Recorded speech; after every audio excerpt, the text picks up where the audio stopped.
అందరికీ నమస్కారం. నేను మీ Pallavi. Welcome to my divine traditions vlogs channel. ఇవాల్టి వీడియోలో కలియుగ ప్రత్యక్ష దైవమైన శ్రీ వెంకటేశ్వర స్వామి వారి టెంపుల్ గురించి తెలుసుకుందాం. కొబ్బరికాయలో వెలిసిన దివ్య క్షేత్రం అప్పనపల్లి ఆలయ చరిత్ర గురించి, ఆలయ విశేషాల గురించి, ఈ ఆలయానికి ఎలా చేరుకోవాలి, ఇంకా మరెన్నో విశేషాల గురించి ఇవాల్టి వీడియోలో చాలా డీటెయిల్డ్గా తెలుసుకుందాం. నేను ఈ గుడికి వెళ్లడం మొదటిసారి మా చిన్నత్తయ్య మరియు మా తోడికోడలు స్వామివారి గుడి గురించి చెప్పారు. స్వామివారి అనుగ్రహంతో గత నెల సంక్రాంతికి వెళ్ళాం.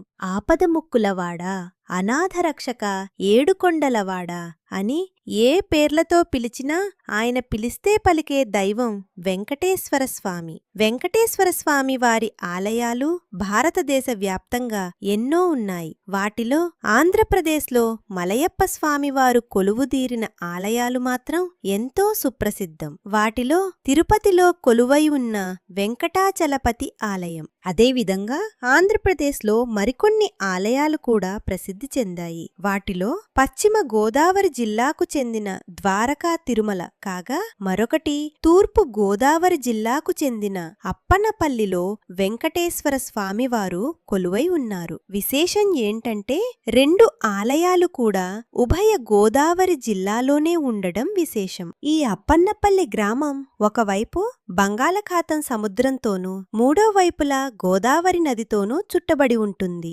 ఆలయ చరిత్ర విషయానికి వస్తే పూర్వం ఉన్న దేవస్థానమును కళ్యాణ వెంకటేశ్వరుడు అని పిలిచేవారు. ఈ దేవస్థాన నిర్మాత ముల్లేటి రామస్వామి. ఆయన ఒక కొబ్బరి వర్తకుడు. ఆయన శ్రీమతి వాయువేగుల సీతమ్మ ఇంట్లో కొబ్బరి వర్తకము చేయసాగేది. ఒకరోజు కొబ్బరి రాశిలో ఒక కొబ్బరికాయలో వెంకటేశ్వర స్వామివారి తిరునామాలను కనుగొన్నారు. ఆ కొబ్బరికాయను ప్రతిష్ఠించి శ్రీ వెంకటేశ్వర స్వామిని ఆరాధించసాగారు. అది దినదిన ప్రవర్తమానమై పెద్ద పవిత్ర క్షేత్రమై మారింది. ఇక్కడ దేవాలయంలో ప్రతిష్ఠించబడిన ధ్వజస్తంభం గురించి కూడా ఒక విశేషమైన కథ ఉందండి. ఈ ఆలయ నిర్మాణకర్త మొల్లేటి రామస్వామి, అలాగే కొందరు గ్రామ ప్రముఖులు ధ్వజస్తంభం కోసం నాణ్యమైన కొట్టబడిన చెట్టును కొనడానికి వెళ్ళినప్పుడు ధర విషయంలో కొంచెం తేడా వచ్చిందట. ఇంకా కొనకుండా తిరిగి వచ్చేశారు. తర్వాత కొన్ని రోజులకు గోదావరి నదికి వరదలు వచ్చిన సమయంలో ధ్వజస్తంభం కోసం బేరమాడిన అదే చుట్టూ విచిత్రంగా అప్పన్నపల్లి తీరానికి చేరిందట. దీన్ని చూసిన గ్రామస్తులు దానినే ధ్వజస్తంభ నిర్మాణమునకు వాడారని చెప్తూ ఉంటారు. చిన్నతనం నుండే నిరంతరం భక్తి తర్పణుడైన రామస్వామి కొబ్బరికాయల వ్యాపారంలో వచ్చిన లాభంతో కొంత వాటాను తిరుమలకు వెళ్లి శ్రీ వెంకటేశ్వర స్వామి వారికి ఏటా సమర్పించేవారట.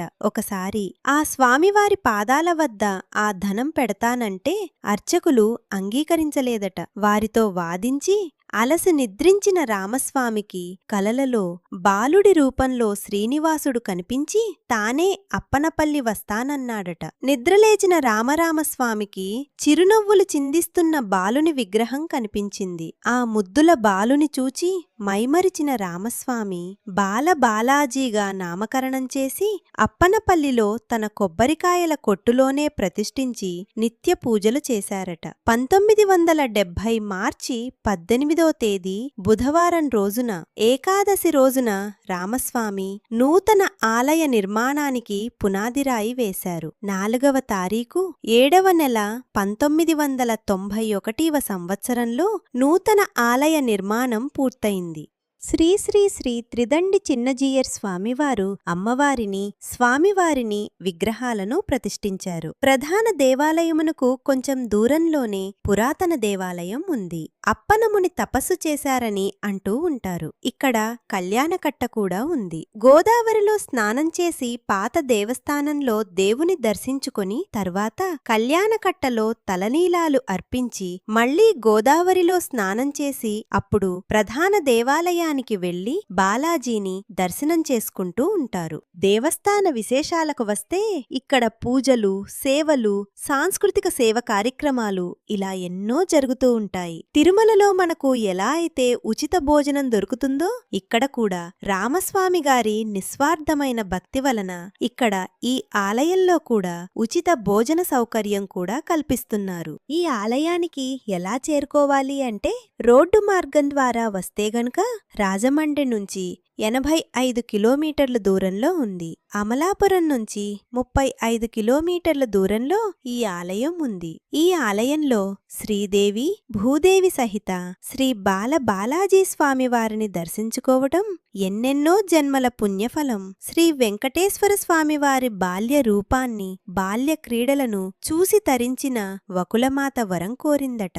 వైనతే నదిని పవిత్రం చెయ్యమని గరుత్మంతుడు కూడా కోరాడు. వారిద్దరికీ వరాలి ఇచ్చిన స్వామి అవకాశం కోసం ఎదురుచూస్తున్నాడు. అంతలో శ్రీ వెంకటేశ్వర స్వామి వారి సంకల్ప బలంతో అప్పన్నపల్లిలో శ్రీ రామస్వామి గారి కొబ్బరి కొట్టులో ఆయన వెలిశారు. ఆలయమైతే చాలా బాగుంటుందండి. మనకు కోనసీమ అనగానే కొబ్బరి తోటలు ఇవన్నీ కూడా గుర్తొస్తాయి కదా. ఈ కొబ్బరి తోటల మధ్యలోనే ఈ ఆలయం ఉంటుంది. ఎంతో ప్రశాంతమైన వాతావరణంలో మనం ఎక్కడికో కేరళ అలా వెళ్ళి వస్తూ ఉంటారు కదా. ఒక్కసారి ఈ ఆలయానికి వచ్చి చూడండి, అసలు ఎంత బాగుంది అని అనిపిస్తుంది. నాకైతే ఈ ఆలయం ఎంతో బాగా నచ్చిందండి. ఈ ఆలయానికి ఎలా వెళ్ళాలి?